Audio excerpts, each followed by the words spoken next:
देखिए बच्चे, आज की क्लास में हम एंजियोस्पर्म को आगे कंटिन्यू करेंगे। तो लास्ट लेक्चर में हमने जर्नल इंट्रोडक्शन पढ़ लिया था कि इनमें बेसिकली रूट कैसी होती है, स्टेम कैसी होती है, लीफ कैसे होता है।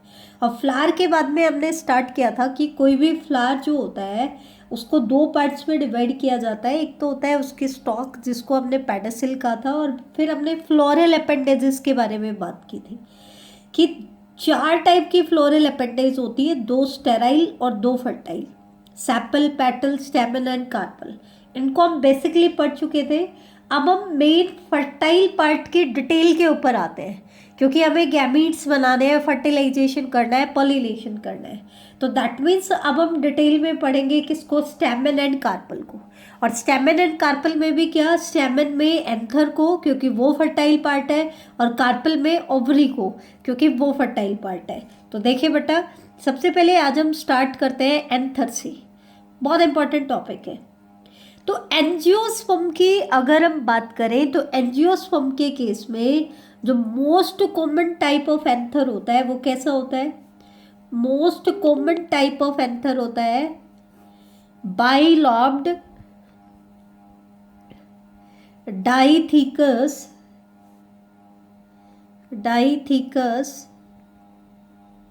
एंड टेट्रास्पोरेंजिएट मतलब most common type of angiospermic anther कैसा होता है? बाइलॉब्ड मतलब हैविंग टू लॉब, दो लॉब्स होंगे इसमें, ठीक है। डाइथिकस मतलब हैविंग टू थीका, थीका होता है cavity, two theca in each lobe, हर लॉब में दो थीका, दो कैविटी होंगी, पोलन सैक होंगे, एक तरीके से आप ये कह सकते हो, जिनके अंदर पोलन ग्रेन्स होंगे। हालांकि इसमें एनसीईआरटी थोड़ी सी मिस्टेक दे रही है, वो हम आगे 12th में पढ़ेंगे, लेकिन अभी के लिए सिर्फ तुम इतना याद रखो कि डाइथिकस का मतलब होता है having two theca in each lobe. Tetrasporangiate का मतलब होता है having, tetra means four microsporangia. Sporangiate मतलब स्पोरेंजिया, और मेल में कैसे स्पोरेंजिया होंगे? माइक्रोस्पोरेंजिया, ठीक है। तो हैविंग 4 माइक्रोस्पोरेंजिया, तो ये होता है most common type of angiospermic anther. हालांकि इसके अलावा मोनोलॉब्ड एंथर भी हो सकता है, और एक लॉब में दो थीका तो वो मतलब उसके केस में मोनोलॉब्ड जो एंथर होता है वो मोनोथीकस होता है और बाइस्पोरेंजिएट होता है, ठीक है। तो ये चीज़ ध्यान रखना, ये चीज़ इंपॉर्टेंट है। Most common type of anther कैसा होता है? बाइलॉब्ड, डाइथिकस एंड टेट्रास्पोरेंजिएट। अब हमें देख लें कि बाइलॉब्ड एंथर कैसा होता है, ठीक है। तो बाइलॉब्ड एंथर में यंग एंथर का डायग्राम मैं आपको दिखा रही हूँ, ध्यान से देखें बेटा। ये डायग्राम है आपका बाइलॉब्ड डाइथिकस एंड टेट्रास्पोरेंजिएट एंथर का, मतलब जिसमें दो लॉब है, दो थीके हैं और टेट्रास्पोरेंजिएट है। एक्चुअल में अब आपको समझ आ जाएगा कि थीका क्या होती है, ध्यान से देखें। इसके अंदर दो लोब है, एक तो है ये वाला लॉब और एक है ये वाला लॉब। ये दोनों लॉब किससे सेपरेटेड है? एक लॉन्गिट्यूडनल ग्रूव से सेपरेटेड है। किससे सेपरेटेड है? Longitudinal groove. और दो लोब जिस रीजन में कनेक्टेड है वो रीजन कहलाता है कनेक्टिव। कनेक्टिव क्या करता है बेटा? दोनों लॉब्स को कनेक्ट करने का काम करता है।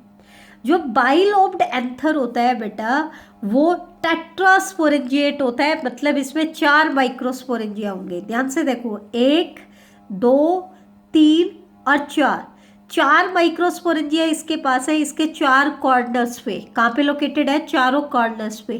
टेट्राकोनल शेप होती है बाइलॉब्ड एंथर की, 4 कॉर्नर होते हैं और चारों पे एक एक माइक्रोस्पोरेंजिया लोकेटेड होता है, ठीक है। जो आपका बाइलॉब्ड एंथर होता है वो 4 टाइप की वॉल लेयर से कवर्ड होता है। आउटर मोस्ट जो सिंगल कवरिंग होती है इसको हम कहते हैं एपिडर्मिस। ये सिंगल लेयर्ड होती है। कैसी होती है? Single layered.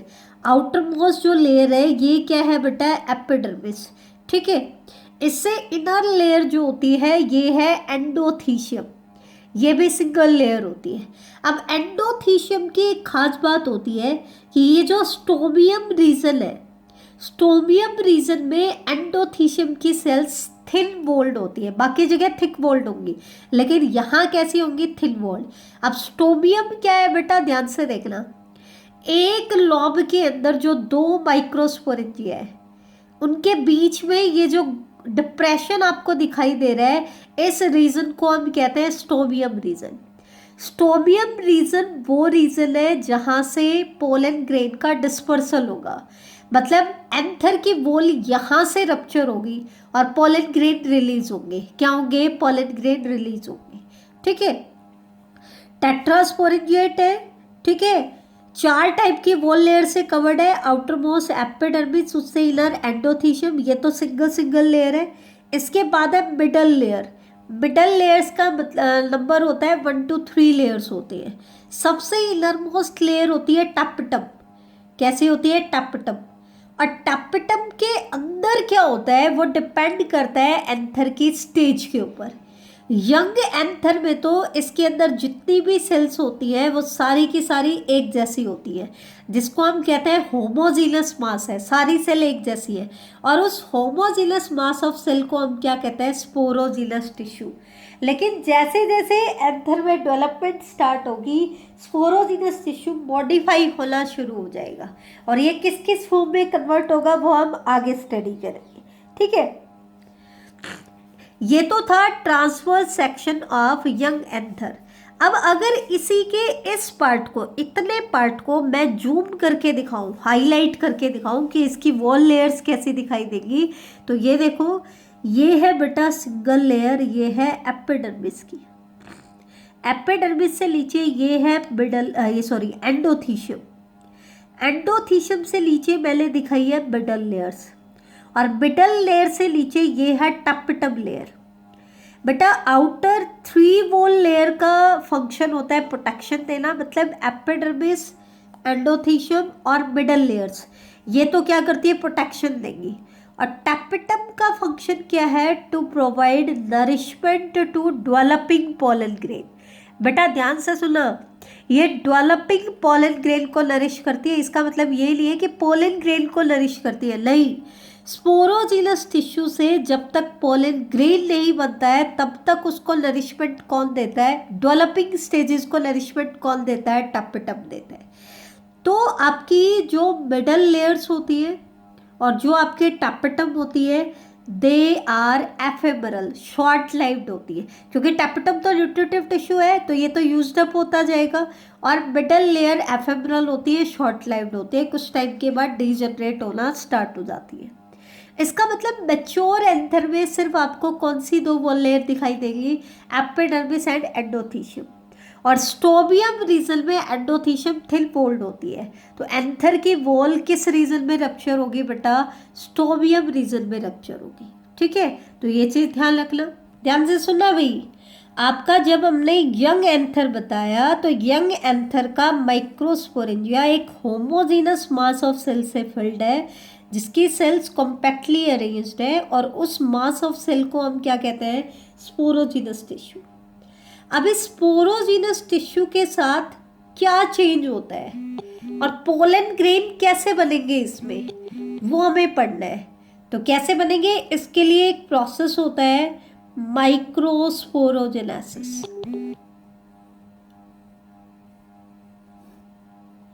माइक्रोस्पोरोजेनेसिस। तो बेटा बायो में ज़्यादातर टर्म्स का मीनिंग उसके वर्ड्स में ही होता है, टर्म्स में ही होता है। तो जैसे ध्यान से देखें, माइक्रोस्पोरो और जेनेसिस, अगर हम इस वर्ड को 2 पार्ट्स में डिवाइड कर दें तो माइक्रोस्पोरो वर्ड किससे रिलेटेड है? माइक्रोस्पोर से। और जेनेसिस मतलब जनरेट होना। मतलब माइक्रोस्पोरोजेनेसिस क्या है? एक वो प्रोसेस है जिस प्रोसेस की हेल्प से हम जनरेट करेंगे किसको?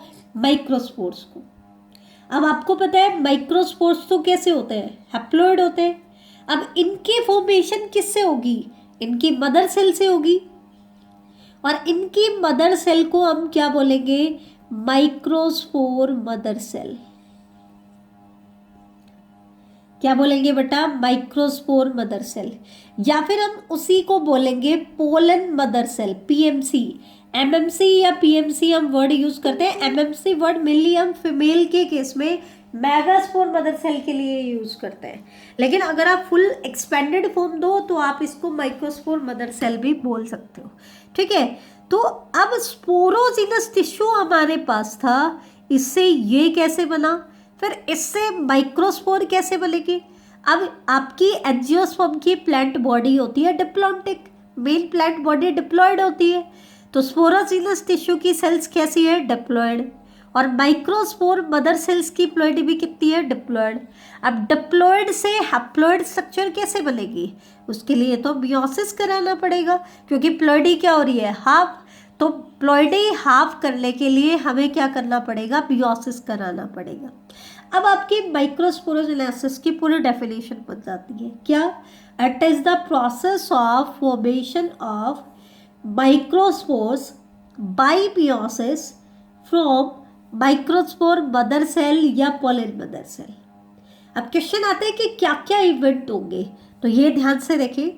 सबसे पहले हमारे पास यंग एंथर के अंदर स्पोरोजिनस सेल्स हैं, और जब आप 12th की एनसीईआरटी पढ़ोगे तो वहां पर लिखा हुआ है कि each sporogenous cell has a potential to form pollen mother cell, मतलब हर स्पोरोजिनस सेल क्या है, एक पोटेंशियल पोलन मदर सेल है। इसके पास कैपेबिलिटी है, पोटेंशियलिटी है कि यही स्पोरोजिनस सेल किस में मॉडिफाई हो जाएगी, पोलन मदर सेल में। इसका मतलब अगर हमें कोई स्पोरोजिनस सेल्स का नंबर बता दे, क्या बता दे बेटा, स्पोरोजिनस सेल्स का नंबर बता दे, तो हम उसको क्या बता देंगे, हम बता देंगे उसको पोलन मदर सेल का नंबर। कैसे बता देंगे, क्योंकि जितनी स्पोरोजिनस सेल्स होंगी उतनी ही क्या बनेगी, पोलन मदर सेल बनेगी, ठीक है। अब पोलन मदर सेल कैसी है, डिप्लॉयड है। क्यों है डिप्लॉयड, क्योंकि ये तो इससे सिर्फ डिफरेंशिएट होकर के बनी है, कोई डिवीजन नहीं हुआ है। स्पोरोजिनस सेल ही किस में मॉडिफाई हुए, मॉडिफिकेशन से बनी है पोलन मदर सेल में। जब स्पोरोजिनस सेल डिप्लॉयड थी तो पोलन मदर सेल भी कैसी होंगे, डिप्लॉयड।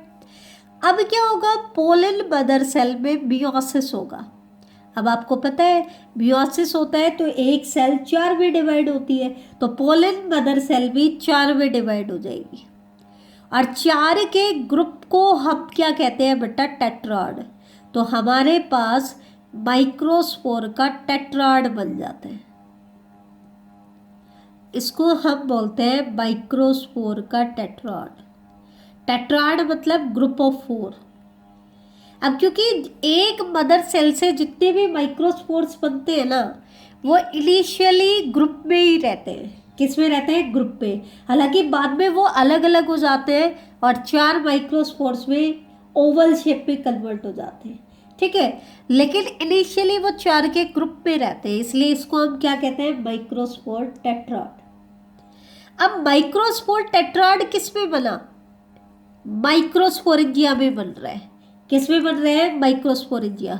इसमें टेट्राड बन गए, बहुत सारे टेट्राड बन गए। फिर क्या होता है, तब तक आते आते एंथर भी क्या हो जाता है बेटा, मैच्योर हो जाते हैं। ध्यान देना, 2 इवेंट होते हैं, एंथर मैच्योर हो जाएगा, और जब एंथर मैच्योर होता है तो वो डिहाइड्रेट करता है, वाटर को लॉस करता है। जब एंथर मैच्योर हो जाएगा तो वो डिहाइड्रेट करेगा, ठीक है। तो उसके बाद क्या होता है, इस टेट्राड के अंदर जितने भी माइक्रोस्पोर है, they dissociate from each other, they dissociate from each other, और किस में मॉडिफाई हो जाएंगे, पोलन ग्रेन में। किस में मॉडिफाई हो जाएंगे, पोलन ग्रेन में। अब माइक्रोस्पोर और पोलन ग्रेन में क्या डिफरेंस है बेटा, माइक्रोस्पोर होता है सिंगल सेल्ड, ठीक है, और जब ये पोलन ग्रेन में मॉडिफाई होता है तो पोलन ग्रेन 60% में तो पॉलिनेशन से पहले कैसा होता है, 2 सेल्ड, और 40% में 3 सेल्ड होता है। मैच्योर में 3 सेल्स होती है, बेटा जिम्नोस्पर्म में मैच्योर में 5 या 6 सेल्स हमने पढ़ी थी, जैसा कि हमने साइकस और पाइलस में पढ़ा था पोलन ग्रेन में। लेकिन यहाँ पर मैक्सिमम 3 सेल्स बनेगी, कुछ में ज़्यादातर में तो वो 3 सेल्स आफ्टर पॉलिनेशन बनती है, पॉलिनेशन से पहले 2 सेल्ड पोलन ग्रेन बनता है, ठीक है। और 40% में पॉलिनेशन से पहले ही आपका क्या बन जाता है बेटा, आपका 3 सेल्ड पोलन ग्रेन बन जाता है। अब क्वेश्चन क्या आता है कि माइक्रोस्पोर से पोलन ग्रेन कैसे बने, 2 सेल्ड कैसे बनेगा और 3 सेल्ड कैसे बनेगा। तो बेटा याद रखना ये होता है सिंगल सेल्ड। सबसे पहले ये कन्वर्ट होगा 2 सेल्ड पोलन ग्रेन। कैसे कन्वर्ट होगा, 1 से 2 बनाना है और प्लॉइडी इसकी भी हैप्लॉइड है, पोलन ग्रेन की भी हैप्लॉइड है, तो हमें करना पड़ेगा माइटोसिस। लेकिन इनमें माइटोसिस कैसा होता है, अनइक्वल माइटोसिस होता है। अनइक्वल मतलब 1 से 2 सेल तो बनेगी, लेकिन 1 सेल बड़ी होगी और 1 सेल छोटी होगी। ये सेल बड़ी और ये छोटी। बड़ी सेल को बोलेंगे वेजिटेटिव सेल या फिर इसको ट्यूब सेल भी बोलते हैं, और छोटी सेल को बोलते हैं जनरेटिव सेल, ठीक है। अब इसके बाद क्या होना है, जनरेटिव सेल में सेकंड माइटोसिस होगा। ध्यान रखना, सेकंड माइटोसिस दोनों सेल्स में नहीं होता है, सिर्फ किस में होता है, जनरेटिव सेल में। और जब जनरेटिव सेल में सेकंड माइटोसिस होता है तो वो 2 मेल गैमेट में टूट जाती है। माइटोसिस ही है, इसलिए यहाँ पे भी प्लॉइडी कैसी होगी, हैप्लॉइडी होगी। ध्यान देना, यहाँ पे भी प्लॉइडी कैसी होगी, हैप्लॉइडी होगी। तो पहला माइटोसिस तो पूरी की पूरी माइक्रोस्पोर में हुआ, लेकिन वो अनइक्वल माइटोसिस था। सेकंड माइटोसिस सिर्फ जनरेटिव सेल में होगा, लेकिन ये सेकंड माइटोसिस पॉलिनेशन से पहले होता है या बाद में होता है, वो प्लांट के ऊपर डिपेंड करता है। 60% में तो ये आफ्टर पॉलिनेशन होता है और 40% में बिफोर पॉलिनेशन होता है, ठीक है। अब एक चीज और ध्यान रखना, एक माइक्रोस्पोर एक पोलन ग्रेन में मॉडिफाई होता है। अब एक चीज ध्यान से देखना, जब हमने एक मियोसिस कराया, मेल और फीमेल स्ट्रक्चर्स में ये डिफरेंस होता है, ध्यान से देखना। जब हमने एक मियोसिस कराया किसमें, पोलन मदर सेल में, तो हमें क्या मिले बेटा, 4 माइक्रोस्पोर मिले। और मेल के केस में क्या होता है बेटा, चारों के चारों फंक्शनल होते हैं। चारों के चारों फंक्शनल मतलब चारों के चारों किस में मॉडिफाई हो जाएंगे, पोलन ग्रेन में। और आपको पता है एक पोलन ग्रेन में 2 मेल गैमेट बनते हैं। कितने मेल गैमेट बनते हैं, 2 मेल गैमेट। तो एक मियोसिस से कितने मेल गैमेट बन जाएंगे, 8 मेल गैमेट बन जाएंगे। कितने मेल गैमेट बनेंगे, 8 मेल गैमेट। ध्यान से सुनना। और एक चीज और, पोलन मदर सेल का नंबर हमेशा ज्यादा होता है, मैनी होता है, लेकिन कितना होता है वो किसके ऊपर डिपेंड करता है, स्पोरोजीनस सेल के नंबर पे। किसके नंबर पे डिपेंड करता है, स्पोरोजीनस सेल के नंबर पे। एक एंथर में मैनी पोलन मदर सेल बनेगी, लेकिन कितनी बनेगी वो डिपेंड करता है स्पोरोजीनस सेल के नंबर पे। जबकि आप फीमेल रिप्रोडक्टिव सिस्टम की बात करोगे ना बेटा, तो ध्यान से सुना, ध्यान से सुना भाई, एक ओव्यूल के अंदर एक ही मेगास्पोर मदर सेल बनती है। वहां पे एक फीमेल रिप्रोडक्ट, यहाँ पे एक माइक्रोस्पोरेंजिया में कितनी पोलन मदर सेल बनेगी, वो स्पोरोजीनस सेल के नंबर पे बनता है, लेकिन हमेशा मैली बनती है, 1 नहीं बनता है। यहाँ पे एक ही बनती है। फिर ऊपर से इसमें मियोसिस होता है, तो इनके केस में क्या होता है, 4 मेगास्पोर बनेंगे, लेकिन इनमें से चारों फंक्शनल नहीं होते हैं, इनमें से सिर्फ एक फंक्शनल होता है, बाकी के 3 डीजनरेट हो जाते हैं। तो जो फंक्शनल होगा वही किस में मॉडिफाई होगा, फीमेल गैमेटोफाइट। पोलन ग्रेन क्या था, मेल गैमेटोफाइट, और फीमेल गैमेटोफाइट को हम कहते हैं एम्ब्रियो सैक। तो इनके केस में बेटा क्या होता है, एक मियोसिस एक फंक्शनल मेगास्पोर बनाता है, या हम कह दें एक फीमेल गैमेटोफाइट बनाता है, और एक फीमेल गैमेटोफाइट में एक ही एग बनता है, जबकि मेल में तो 2 गैमेट बनते हैं, इसमें एक ही गैमेट बनता है। तो हर जगह पे ट्रेजेडी है फीमेल के साथ, ध्यान रखना। एक तो मदर सेल मेल में ज़्यादा होती है, इसमें एक ही होती है, एक एम्ब्रियोस, इसमें एक माइक्रोस्पोरेंजिया में कई सारी पोलन मदर सेल बनेगी, इसमें एक ही बनेगी। या मियोसिस से 4 माइक्रोस्पोर बनेगी, लेकिन चारों के चारों फंक्शनल होंगे, या मियोसिस से 4 मेगास्पोर बनेंगे, लेकिन सिर्फ एक फंक्शनल होगा। फिर यहाँ पे क्योंकि चारों फंक्शनल है तो चारों के चारों मेल गैमेटोफाइट में मॉडिफाई हो जाएंगे। यहाँ पे सिर्फ फंक्शनल मेगास्पोर फीमेल गैमेटोफाइट में मॉडिफाई होगा। यहाँ एक गैमेटोफाइट में 2 मेल गैमेट होते हैं, और यहाँ एक गैमेटोफाइट में सिर्फ एक फीमेल गैमेट होता है। मतलब एक मियोसिस से मेल गैमेट तो बनते हैं 8, लेकिन एक मियोसिस से फीमेल गैमेट बनता है सिर्फ एक मियोसिस से मेल गैमेटोफाइट बनते हैं 4, और एक मियोसिस से फीमेल गैमेटोफाइट बनता है 1। ये चीज़ आप ध्यान रखना, ये चीज़ इंपॉर्टेंट है, ठीक है। तो इस लेक्चर में हम इतना ही डिस्कस करेंगे।